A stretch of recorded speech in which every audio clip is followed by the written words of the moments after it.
जैसे ही मैंने वो पैकेट डस्टबिन में डाला, वैसे ही आलोक शर्मा अपने घर से बाहर निकला। बाहर निकलकर वो अपने आसपास देखने लगा। उसके आते ही मैं छुप गया था। जब उसने आसपास किसी को नहीं देखा, तब वो उस पैकेट को डस्टबिन से निकालकर घर के अंदर ले गया। युवराज कहता है, फिर अगले दिन क्या हुआ? वो लड़का जवाब देता है, ये कल रात की ही बात है। आज मैं यहाँ आपके सामने हूँ। वो लड़का कुछ सोचते हुए कहता है, मिस्टर दीवान, मुझे ये आलोक शर्मा बिल्कुल भी ठीक नहीं लग रहा है। उसके साथ कोई बहुत बड़ा पंगा है। कौन था वो आदमी और क्या है सुहानी के डैड आलोक शर्मा का सच? युवराज कुछ नहीं कहता। वो फिर से 2000 के नोटों की एक गड्डी उस लड़के की तरफ बढ़ा देता है। वो लड़का मुस्कुराते हुए उन नोटों की गड्डी को लेता है और थैंक्स बोलकर युवराज की कार से बाहर चला जाता है। युवराज अपनी कार स्टार्ट करके आगे बढ़ जाता है। ड्राइव करते हुए उसके दिमाग में अभी भी बहुत सारे थॉट्स चल रहे थे। वो अपने मन में कहता है, सुहानी के डैड क्यों नहीं चाहते कि उसकी मेमोरी वापस आ जाए, और उन्हें इतने सारे पैसे कौन दे रहा है? अगर उनके पास इतने पैसे हैं तो सुहानी की लाइफस्टाइल इतनी सिंपल कैसे है? युवराज के थॉट्स के साथ उसकी कार की स्पीड भी बढ़ रही थी। वो इस वक्त सुनसान रोड पर 100 की स्पीड में कार चला रहा था। इस स्पीड में कार चलाते हुए युवराज अचानक से कार की ब्रेक लगा देता है और उसकी कार रोड पर घिसते हुए रुक जाती है। युवराज खुद से कहता है, बस अब बहुत हो गया इन्वेस्टिगेशन। इन सारे सवालों के जवाब मुझे बस एक ही आदमी से मिल सकते हैं। ये कहकर युवराज अपना मोबाइल लेकर किसी को कॉल करता है और कुछ बात करने लगता है। बात पूरी होने पर युवराज कहता है, काम कल तक हो जाना चाहिए। सुबह की 8 बजे थे। ठंड का मौसम था। हिमाचल के इस हरे भरे शहर में अभी भी धुंध फैला था। सूरज की हल्की रोशनी में पूरे शहर के साथ साथ सेंट थॉमस कॉलेज भी बहुत खूबसूरत दिख रहा था। इस समय कॉलेज पूरा खाली था। केवल गार्ड्स और स्टाफ के कुछ लोग ही वहां थे। इस मौके का फायदा उठाकर निशा, सुहानी और विवेक चोरों की तरह कॉलेज कैंपस के अंदर जा रहे थे। निशा सबसे आगे अपने चेहरे पर किसी जासूस की तरह एक्सप्रेशन लिए चल रही थी। विवेक और सुहानी उसके पीछे पीछे चल रहे थे, जो कि कंफ्यूज लग रहे थे। विवेक पीछे से निशा का हाथ खींचते हुए कहता है, निशा, हम लोग तो कल पद्मिनी की ऑफिस की तलाशी लेने वाले थे ना, तो आज यहाँ क्या कर रही हैं? निशा विवेक और सुहानी की तरफ झुककर फुसफुसाते हुए कहती है, तुम लोगों ने क्राइम सीरीज नहीं देखी है क्या? एक स्मार्ट क्रिमिनल क्राइम करने से पहले क्राइम लोकेशन को अच्छे से देख लेता है। निशा की बात सुनकर विवेक मुंह बनाते हुए कहता है, तो क्या हम क्रिमिनल्स हैं? निशा विवेक को ताना मारते हुए कहती है, कॉलेज की ट्रस्टी के ऑफिस में चुपके से घुसकर डॉक्यूमेंट्स गायब करना क्राइम ही होता है। निशा की बात सुनकर विवेक और सुहानी घबरा जाते हैं। वो दोनों साथ में कहते हैं, नहीं, हम क्रिमिनल्स नहीं हैं। निशा इरिटेट होकर दोनों का हाथ पकड़कर उन्हें कॉलेज के अंदर ले जाती है। पद्मिनी सिंघानिया का ऑफिस कॉलेज के आखिरी कोने में युवराज के ऑफिस के पास था। उसके ऑफिस के बाहर हर वक्त एक गार्ड होता था। पद्मिनी कभी कभी ही ऑफिस आती थी, इसीलिए उसका ऑफिस अक्सर बंद ही रहता था। निशा उन दोनों को लेकर कैंपस के उस हिस्से में पहुंच जाती है जहां पद्मिनी का ऑफिस था। वो पद्मिनी के ऑफिस को एक दीवार की आड़ से झांक कर देखने लगती है। ऑफिस के बाहर एक गार्ड था, इसीलिए निशा छुप रही थी। सुहानी और विवेक कंफ्यूज होकर ये सब देख रहे थे। उन्हें समझ नहीं आ रहा था यहाँ वो क्या करें। कुछ देर बाद विवेक निशा की आड़ में पद्मिनी के ऑफिस की तरफ देखने लगता है। फिर सुहानी भी विवेक की आड़ में ऑफिस को देखने लगती है। इस तरह से दीवार के पीछे निशा, निशा के पीछे विवेक और विवेक के पीछे से सुहानी बड़े ध्यान से पद्मिनी के ऑफिस को देख रहे हैं। निशा चीजों को ऑब्जर्व कर रही थी, लेकिन सुहानी और विवेक अभी भी कंफ्यूज थे। निशा किसी जासूस की तरह उस गार्ड को देखते हुए कहती है, सबसे पहले इस गार्ड को ठिकाने लगाना पड़ेगा। सुहानी धीमी आवाज में कहती है, क्यों? निशा इरिटेट होकर कहती है, कभी कभी मैं सोचती हूँ कि तुम मेरी बेस्ट फ्रेंड कैसे बन गई। ये भी कोई बताने वाली बात है? जब तक ये गार्ड यहाँ है, हम ऑफिस के अंदर कैसे जाएंगे? अब सुहानी को निशा के कहने का मतलब समझ आता है। विवेक ऊपर देखते हुए कहता है, और उस सीसीटीवी कैमरे का क्या? अगर हम उसमें कैप्चर हो गए तो? निशा बहुत स्मार्टली कहती है, इसके लिए तो मैंने बहुत पहले ही कुछ सोच रखा है। विवेक आगे कहता है, और वो? विवेक इतना ही कह पाया था, तभी निशा उसे डांटते हुए कहती है, तुम दोनों अभी मेरे असिस्टेंट हो। जब तक मैं तुम्हें मुंह खोलने के लिए ना कहूं, तुम दोनों चुप रहो। विवेक और सुहानी मुंह बनाकर निशा को देखते हैं और आगे कुछ नहीं कहते। तभी सुहानी के कंधे पर कोई पीछे से हाथ रखता है। सुहानी पद्मिनी के ऑफिस की तरफ इतने ध्यान से देख रही थी कि उसे एहसास नहीं होता कि वो ये काम सबसे छुपकर कर रही है। वो बिना पीछे देखे उस हाथ को अपने कंधे से हटा देती है। कुछ ही पलों में वो हाथ फिर से सुहानी के कंधे पर आ जाता है और सुहानी फिर से उसे हटा देती है। तीसरी बार वो हाथ हल्की सी थपकी के साथ सुहानी के कंधे पर लगता है। अब सुहानी को याद आता है कि वो इस वक्त कॉलेज के रूल्स तोड़ रही है। वो अपने मन में कहती है, निशा और विवेक तो मेरे आगे हैं, तो मेरे पीछे किसका हाथ है? डर से सुहानी की आंखें बड़ी हो जाती हैं और उसी एक्सप्रेशन के साथ वो पीछे मुड़ती है। वो देखती है कि वहां और कोई नहीं, युवराज खड़ा था।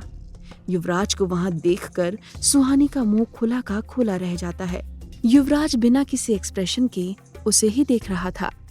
निशा और विवेक ने अभी युवराज को नहीं देखा था। वो अब भी पद्मिनी के ऑफिस डोर को ही देख रहे थे। सुहानी बिना पीछे मुड़े अपनी नजरें झुकाए हुए अपना हाथ पीछे करती है और विवेक का शर्ट खींचने लगती है।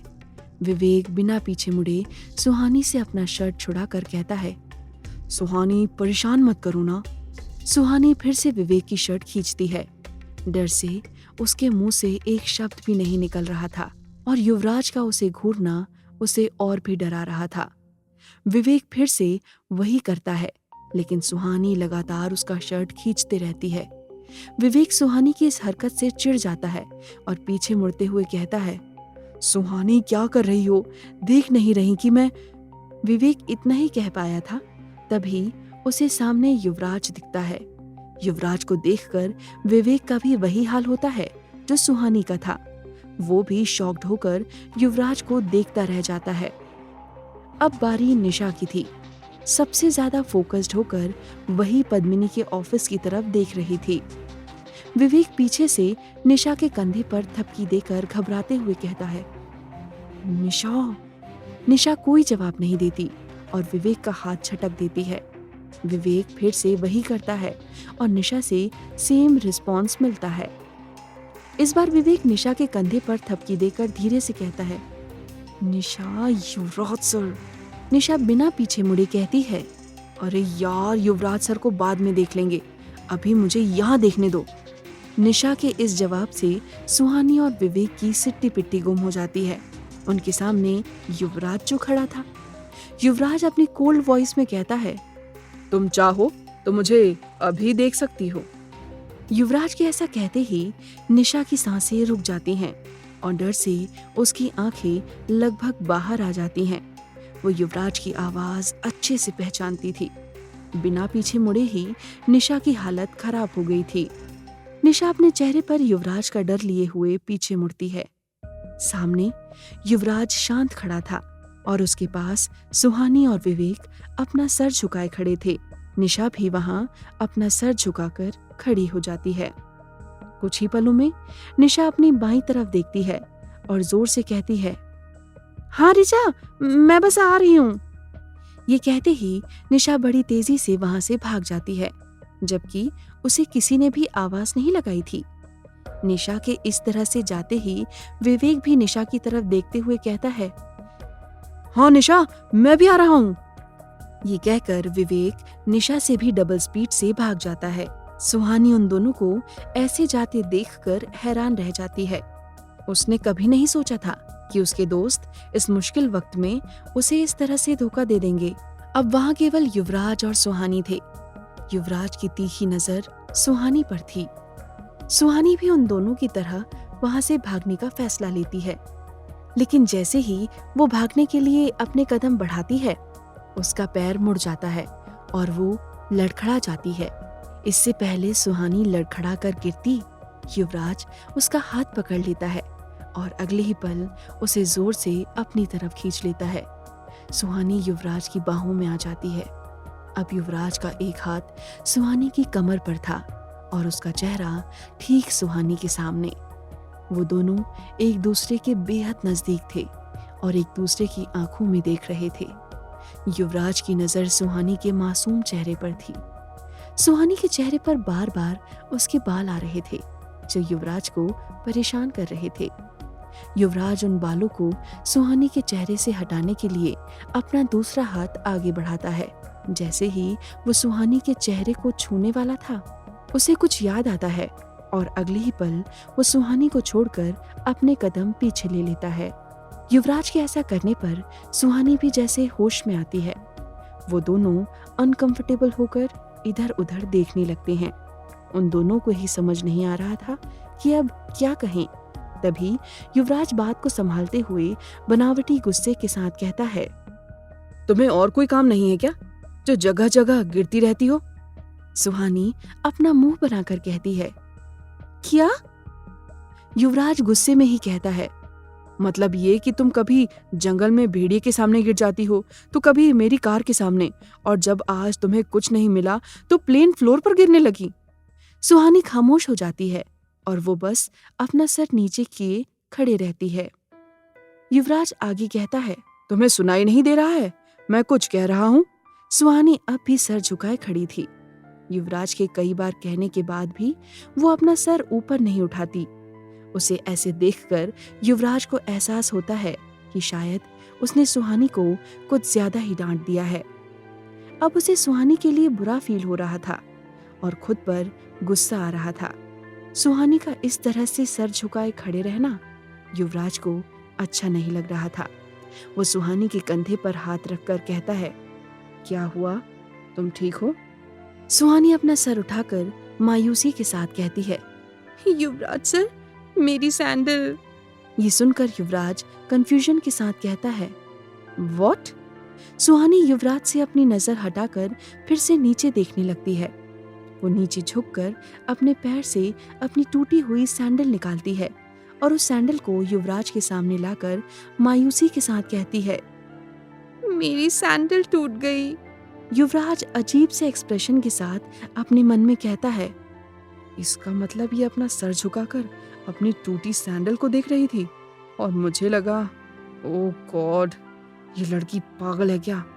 युवराज अब तक ये सोचकर गिल्टी फील कर रहा था कि उसके डांटने की वजह से सुहानी उदास हो गई है, लेकिन सुहानी अपनी सैंडल टूटने की वजह से दुखी थी। सुहानी वहां उदास होकर अपने हाथ में रखे सैंडल को ही देख रही थी। युवराज इरिटेट होकर कहता है, सिर्फ तुम्हारी एक सैंडल टूटी है, दुनिया खत्म नहीं हुई है। सुहानी कंफ्यूज होकर खुद से ही कहती है, इतनी जल्दी कैसे टूट गई? अभी तो इसे बस 2 साल ही हुए हैं। युवराज हैरान होकर कहता है, तुम इसे 2 साल से पहन रही हो?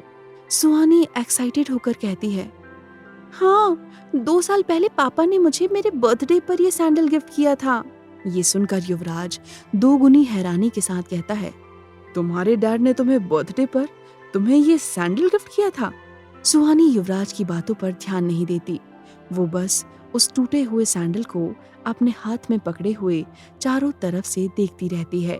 क्या युवराज सुहानी और उसके दोस्तों के इरादे को जान पाएगा? क्या होगा जब सुहानी को पता चलेगा अपने पापा का सच?